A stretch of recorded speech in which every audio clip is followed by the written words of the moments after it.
In today's class, we will see some more questions. So next question is, what is for all entries statement?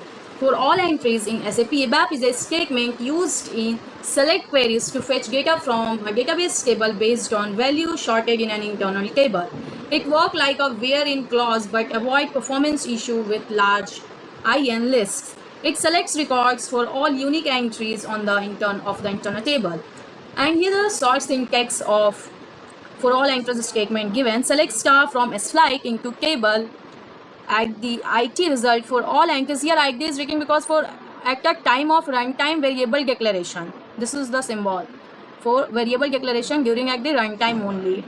For all entries in IT CAR where carried is equals to this one, this value comes in this.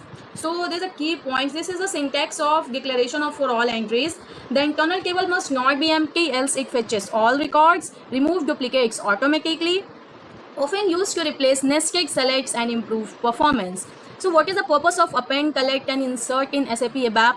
So solution is given. Append, add a record at the end of an internal table. Index grows automatically. Insert, add a record at a specific position index or at the beginning of an internal table. And collect, add a record to an internal table, but if the same key already exists, it aggregates numeric fields, sums them up instead of creating a duplicate entries. In short, we can say that append always add new entry at the end, insert at a specific place, collect add unique entry or aggregate existing one. That's all about today. We will discuss some more question in further class. Thank you.